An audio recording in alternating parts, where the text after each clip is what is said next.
The world of elite dressage looks glamorous from the outside. The white breeches, the Olympic dreams, the $1,000,000 horses, the standing ovations. The elegant freestyle music echoing through massive stadiums, while perfectly braided horses float across the arena. To outsiders, it can look like the pinnacle of beauty, discipline, and harmony between horse and rider. But behind the polished image, many riders have quietly admitted there's another side to the sport. One filled with pressure, politics, burnout, financial inequality, and difficult ethical questions that few people openly discuss. And now, Belgian Grand Prix rider Alexa Fairchild has said out loud what many equestrians have only whispered for years. In a viral social media post later shared by Eurodressage, Fairchild listed 10 things I hate about the high-level equestrian world, calling out everything from overmedicated horses to toxic gossip, fear-based training, financial elitism, and the emotional exhaustion of trying to survive inside professional equestrian culture. Her words spread rapidly through the horse world because whether people agreed with every point or not, many riders immediately recognized parts of the reality she was describing. And honestly, this conversation has been building for a very long time. For years, dressage has been facing growing concern from fans, veterinarians, former riders, journalists, welfare advocates, and even insiders within the sport itself. Social media has made it harder than ever for controversial moments to disappear quietly. Videos spread instantly, training sessions are filmed constantly. Every tense horse, every disputed score, every questionable ride can become international news within hours.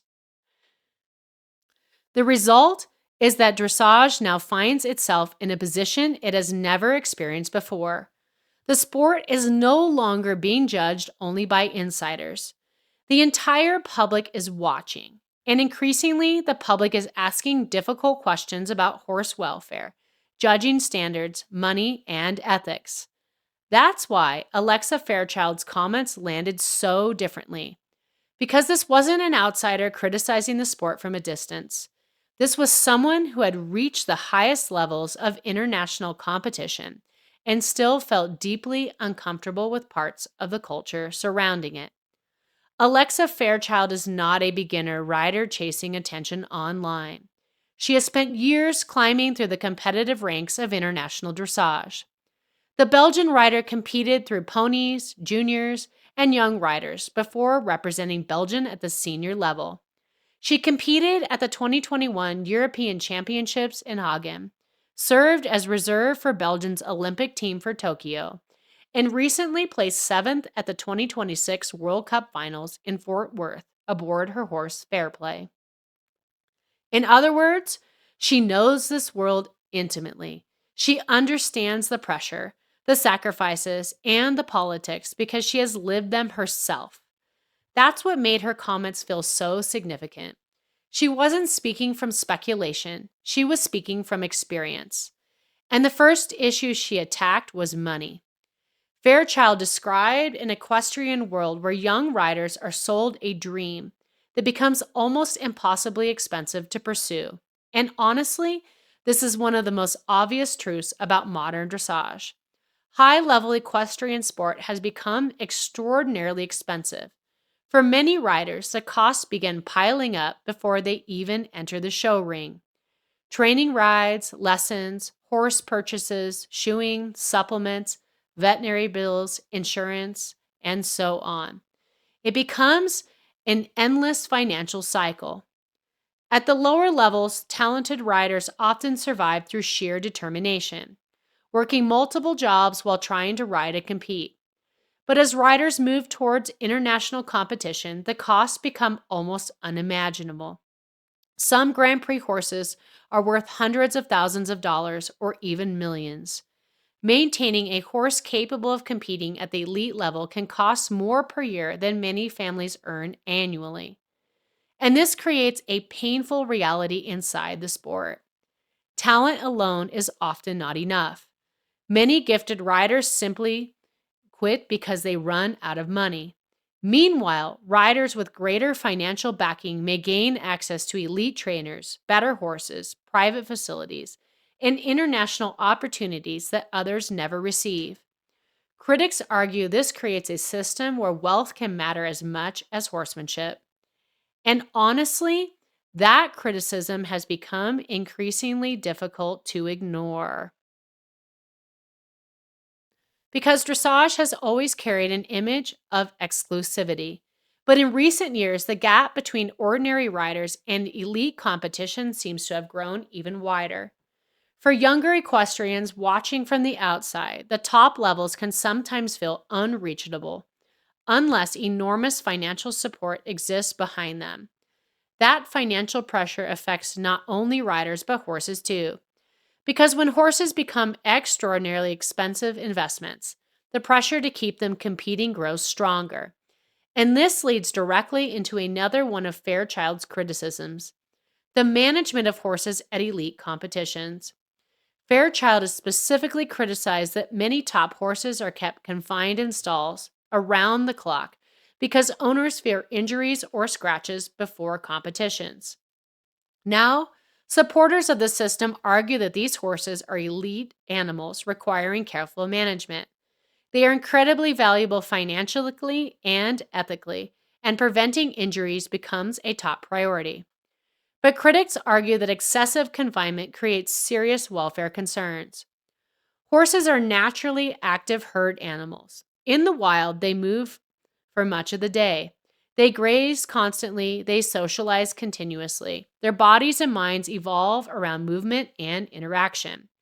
When horses spend most of their lives isolated in stalls, especially under intense competitive pressure, behavioral problems often begin to emerge: stress, anxiety, weaving, cribbing, aggression, depression, hyperreactivity. Modern equine science increasingly emphasizes that horse welfare is not just about preventing injury or illness. Mental well being matters too. A horse can appear physically healthy while still experiencing chronic stress. That's why discussions surrounding turnout, socialization, and mental health have become much more prominent in the recent years. And this is where the conversation becomes even more uncomfortable. Because Fairchild didn't stop at criticizing management practices, she also criticized the normalization of medication in elite sport. According to Fairchild, some horses are medicated in order to continue performing while underlying problems remain unsolved. This is an extremely controversial topic in the horse world, but is also one that has repeatedly surfaced in scandals across multiple equestrian disciplines. The pressure to keep horses competing at the top level can become enormous. Sponsorships, breeding contracts, reining kings, Olympic selection, and financial investments all depend on continued success. And when that pressure exists, welfare concerns can sometimes become blurred. In recent years, the equestrian world has experienced wave after wave of controversy involving training methods, horse management, and welfare standards. Undercover investigations and viral videos have exposed practices that shocked even longtime riders: hyperflexion, aggressive riding, excessive whip use, tense horses displaying visible signs of distress. As public awareness grows, more fans are beginning to recognize signs of discomfort in horses during competition. Pinned ears, swishing tails, grinding teeth, resistance in the contacts, open mouth, tight backs, uneven movement. Increasingly, spectators are asking whether the sport rewards genuine harmony or simply rewards performance and spectacle. And this connects directly to another one of Fairchild's criticisms. She criticized the judging systems that reward extravagant movement and flashy expression over relaxation and true partnership. This debate has existed in dressage for decades, but has intensified dramatically in recent years. Modern dressage horses often display enormous movement with extreme suspension and power. To many viewers, the performance looks breathtaking, but critics argue that some horses achieve the spectacle through tension rather than softness and relaxation. Classical dressage principles historically emphasize calmness, balance, rhythm, suppleness, and harmony. Critics now argue that modern judging sometimes rewards horses that appear more electric, extravagant, and dramatic, even if signs of stress are visible. Supporters of the modern system strongly disagree with that criticism. Many riders insist today's horses are more athletic, better trained, and more expressive than ever before. They argue that tension exists in every elite sport, and that isolated moments should not define entire training systems. But regardless of which side people support, one thing is undeniable: trust inside the sport has weakened. Many fans no longer automatically believe that horse welfare is always being prioritized consistently at the highest level. And when trust disappears, every controversial ride becomes another emotional battleground. Every major championship now seems to generate heated online debate about judging, training, or welfare. That's part of why Fairchild's post spread so rapidly online. People were already emotionally prepared for this discussion. Her comments simply gave voice to frustrations that have been quietly building for years. But perhaps one of the most relatable parts of Fairchild's criticism had nothing to do with horses at all. Instead, she focused on the emotional culture surrounding elite equestrian sport. According to Fairchild, gossip spreads faster than horses move through the warm-up ring. And honestly, nearly every competitive rider understands exactly what she means. The horse world can feel incredibly small. Reputations spread quickly. Rumors spread even faster. Careers can rise or collapse based on relationships, sponsorships, and social perception. Many riders feel trapped inside an environment where they must constantly appear successful, confident, and composed, even while privately struggling emotionally, physically, or financially. Fairchild describes smiling through exhaustion, stress, injuries, and burnout because the industry expects it. That pressure has only intensified with the rise of social media. Today's riders are no longer simply athletes.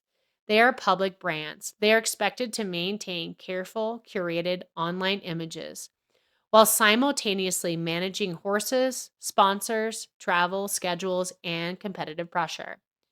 And social media has created a strange illusion inside the equestrian world. Riders post glamorous photos from international shows, beautiful horses, luxury barns, and championship moments. But behind many of those photos are massive financial pressures, emotional exhaustion, injuries, anxiety, and uncertainty about the future. The pressure to appear perfect can become overwhelming, and young riders are absorbing that pressure earlier than ever before. That's why another one of Fairchild's harshest criticisms focused on parents pushing children too aggressively toward competitive success. Youth competition has become increasingly intense in modern dressage. Junior riders now compete at astonishingly highly technical levels. Social media celebrates teenage riders performing Grand Prix movements aboard expensive horses. Young equestrians gain sponsorships and online fame before adulthood. But critics argue this environment can create dangerous priorities. Some children are pushed beyond their emotional readiness. Some horses become tools for ambition rather than partners in learning. And in highly competitive environments, the pressure to win can overshadow the joy of riding itself. That criticism resonates deeply because many riders have witnessed situations where ambition consumed the well being of both horse and rider. But perhaps the most powerful statement Fairchild made was also the simplest. She said, "We all know someone who should not own a horse, and nobody says anything." That sentence may explain why her post exploded across the equestrian world, because many people recognized themselves in that silence. The fear of speaking up, the fear of losing opportunities, the fear of being excluded, the fear of becoming unemployable inside a very small industry. Horse sport has long struggled with a culture where criticism can carry professional consequences. Riders worry about losing clients, sponsors, trainers, owners, or team selection opportunities if they openly challenge powerful figures within the sport. As a result, problematic behavior can sometimes continue for years before anyone publicly confronts it. But something appears to be changing. Public tolerance for poor horse welfare is shrinking rapidly. Sponsors are becoming more cautious. Governing bodies are under increasing scrutiny. Fans are demanding transparency. Younger generations of riders seem far more willing to question traditions than previous generations accepted. And honestly, this shift may permanently change dressage forever, because the future of the sport may ultimately depend on whether it can rebuild trust with both equestrians and the general public. That trust will not come from polished advertisements or carefully managed public relations campaigns. It will come from transparency, accountability, and a genuine willingness to confront uncomfortable truths openly. The reality is that dressage still contains extraordinary horsemanship. There are riders who deeply love their horses and dedicate their lives to ethical training and careful partnership. There are beautiful performances that truly showcase harmony between horse and rider. But the sport is also facing mounting criticism unlike anything it has experienced before. Alexa Fairchild's viral comments reflect a growing divide inside modern equestrian sport. One side wants to protect the traditional image of elite competition. The other one believes the culture must evolve dramatically if dressage hopes to survive long term. And honestly, this debate is probably only beginning, because once riders start speaking openly, it becomes much harder for the industry to return to silence. So now I want to hear from you. Do you think Alexa Fairchild was brave for speaking out? Or do you think her criticisms unfairly paint the entire equestrian world in a negative light? Let us know your thoughts. And remember, I am not a